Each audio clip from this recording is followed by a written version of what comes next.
का कारण और वजह यह है कि कई दिनों से ये सवाल उठ रहे थे कि शांतरण नीति जो ट्रांसफर पॉलिसी है शिक्षा विभाग की क्या होगी। तो इस पर हम लोगों ने काफ़ी व्यापक विचार विमर्श किया। जो शिक्षकों ने अपने पिटिशंस दिए,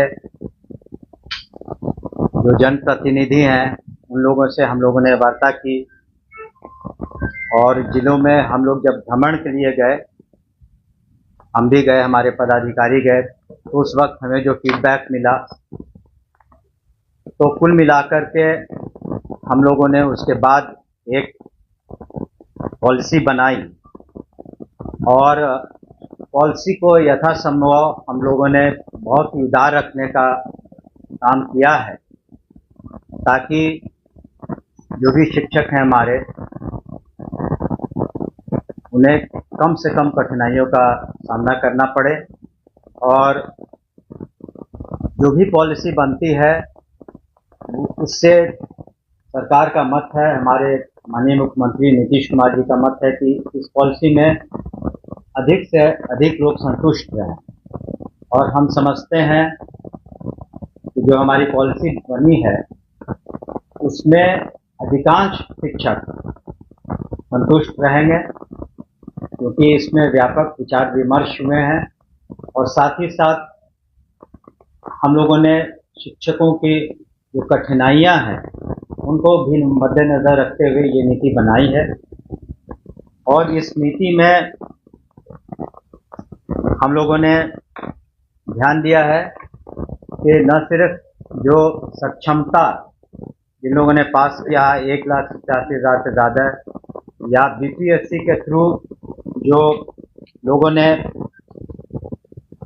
परीक्षाएं पास की हैं और जो ज्वाइनिंग किया है उन्हें 2 लाख से ज़्यादा, या कुछ और लोग हैं जो पुराने शिक्षक हैं 1995 के कमीशन पर, तो सभी लोग अपना इसमें पिटिशंस दे सकते हैं।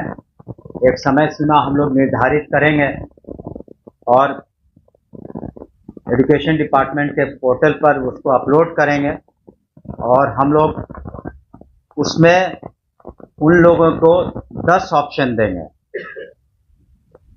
शिक्षकों को 10 ऑप्शन देंगे, काफ़ी ऑप्शन देंगे, 1 2 3 4 5 6 7 8 9 10 ऑप्शन रहेंगे उनके पास। और यथासंभव हम लोगों ने कोशिश किया है कि जो शिक्षक हैं अपने ही ज़िले में रहें। पहली बात तो ये है कि अपने ही ज़िले में रहें ताकि उनको सुविधा हो अपने ही ज़िले में, और बीपीएससी के भी जो पास कर चुके हैं या सक्षमता, वो भी इसके हकदार रहेंगे, या पुराने जो शिक्षक हैं। तो जो हम लोगों ने नीति बनाई है उसकी प्रतिलिपि भी आपको हम देंगे, उसमें व्यापक सब कुछ लिखा हुआ है।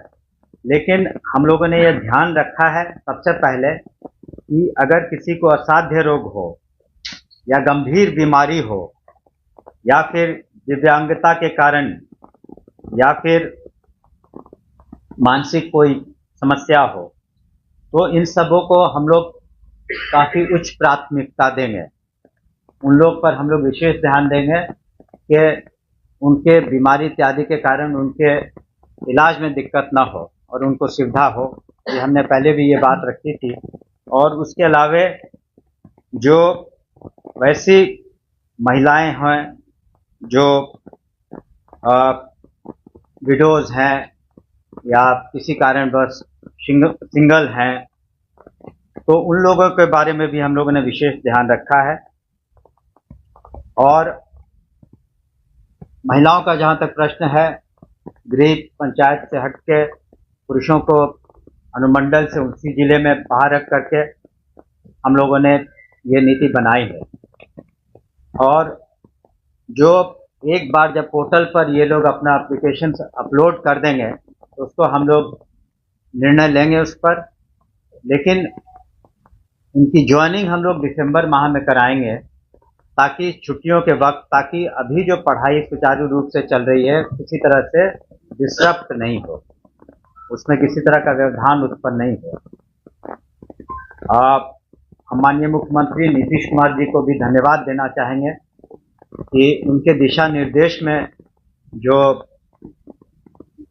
ये जो नई नीति हम लोगों ने ट्रांसफर की है, उसमें हमने शुरू में ही कहा कि अगर किसी तरह की बात हो जाती है, कुछ विसंगतियां, सारे मेहनत और सभी फैक्टर्स को हम लोगों ने लिया है, कोशिश की है, तो अगर कहीं न खुदा न खास्ते अगर कुछ कमी कहीं रह गई, तो इसी कारण इसका निराकरण करने के लिए हम लोगों ने पहले जिला स्तर पर डिस्ट्रिक्ट मैजिस्ट्रेट के लीडरशिप में एक कमेटी बनाई है कि वहां जिला स्तर पर इसका निराकरण हो सके, या फिर डिविजनल कमिश्नर के लेवल पर भी हम लोगों ने कमेटी बनाई है।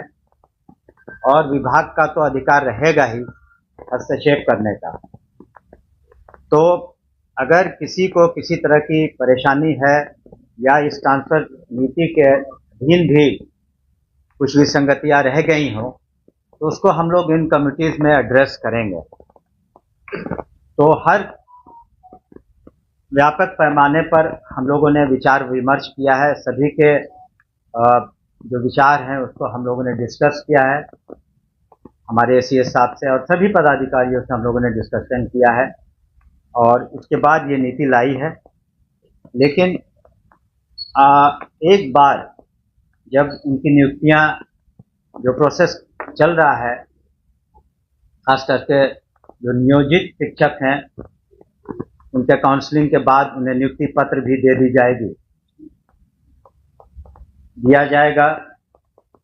उसके बाद वो लोग सरकारी सेवक हो जाएंगे।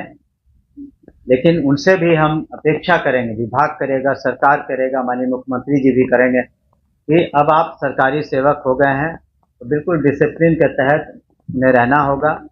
उन्हें फायदे भी हैं जो एक सरकारी सेवक को होता है, पोस्ट रिटायरमेंट या सरकारी सेवक को अन्य जो सुविधाएं दी जाती हैं उन्हें मिलेंगी। लेकिन उन्हें भी ये ध्यान रखना होगा कि बिल्कुल डिसिप्लिन तरीके से वो पठन पाठन कराएं और कोशिश करें कि बिहार में शिक्षा का स्तर और बेहतर हो, क्वालिटी एजुकेशन हो, और उसमें उनका योगदान बहुत महत्वपूर्ण है।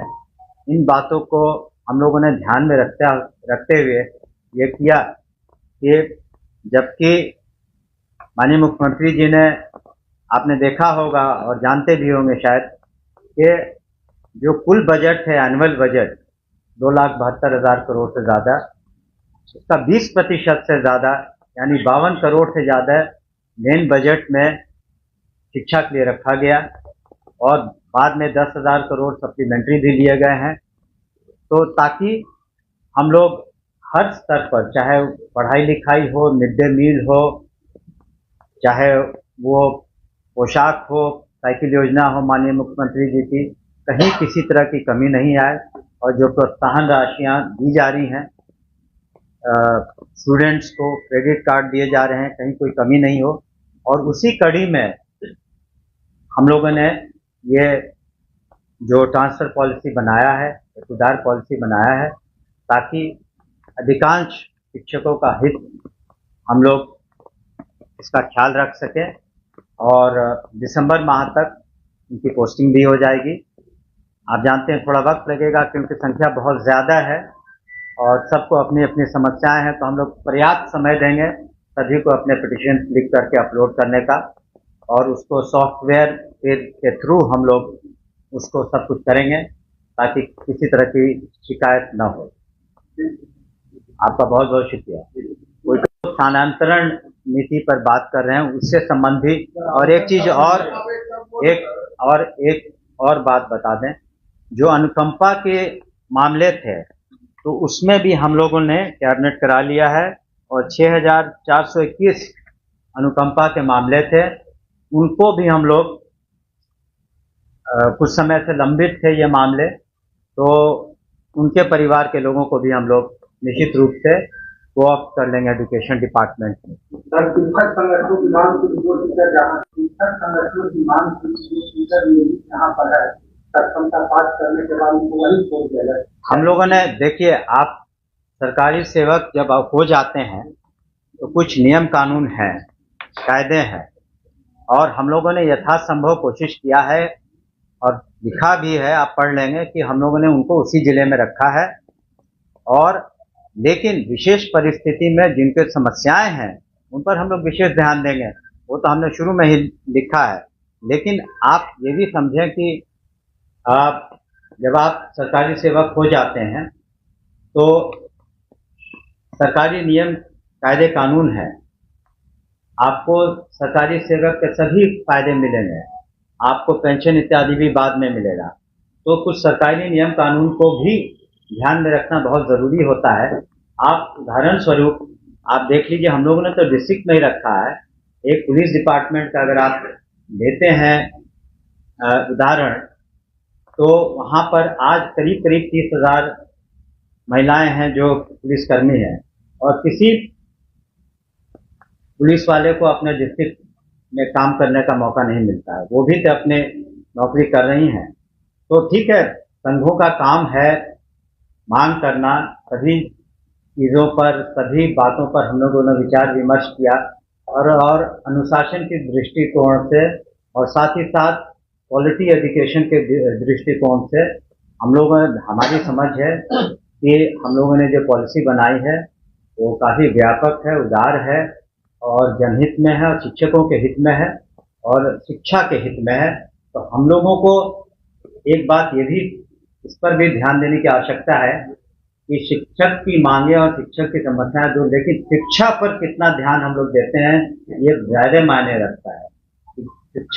शिक्षा की गुणवत्ता क्या हो, क्वालिटी एजुकेशन क्या हो। और जिस तरह से लिटरेसी रेट बढ़ा है, आपको बताना चाहेंगे कि 2001 में महिलाओं का लिटरेसी रेट करीब 34% था, आज 74% के करीब है। बजट के बारे में हमने बताया, ड्रॉप आउट पहले 12% से ज़्यादा था 2005 में, आज 1% से कम है ड्रॉप आउट। तो इन बातों पर भी हमें ध्यान रखना है कि शिक्षा की गुणवत्ता में कहीं से कमी नहीं आए, क्योंकि हमारा जो फ्यूचर जनरेशन है बिहार का, डिपेंड करेगा कि किस तरह का क्वालिटी एजुकेशन हम उन्हें दे पाएं। पंचायत की बात कर रहे हैं, तो क्या पंचायत नए और पति पत्नी को गवर्नमेंट सर्वेंट है, उनका भी हम लोगों ने ख्याल रखा है। 10 विकल्प होगा, 10 विकल्प होगा, ब्लॉक होगा या वो टोटल मिला के 10 विकल्प होगा, लेकिन कुछ उसमें शर्तें हैं जो कि हम लोगों ने एनिमरेट किया, आप देख लेंगे उसके तहत। लेकिन हम समझते हैं कि 10 विकल्प काफ़ी होता है, और उसमें अधिकांश लोगों को निश्चित रूप से हम लोग सेटिस्फाई कर पाएंगे। फिर भी हमने कहा कि कहीं ना कहीं अगर सारी एफर्ट्स के बाद, सारी मेहनत के बाद भी अगर कोई विसंगति रह गई हो कहीं, उसी के लिए हम लोगों ने जिला लेवल पर और फिर प्रमंडल लेवल पर और विभाग के स्तर पर तो है ही, हम लोग वैसे आवेदनों को निश्चित रूप से पुनः समीक्षा भी करेंगे।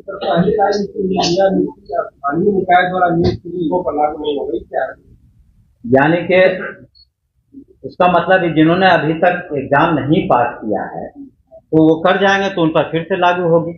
वो तो होगा ना, जब आप, अभी तो सरकारी सेवक तब बनेंगे ना जो सक्षमता पास कर जाएंगे, जो बीपीएससी पास कर चुके हैं, या पूर्व से 1995 के बीपीएससी के शिक्षक, ये सब इससे आच्छादित हो रहे हैं।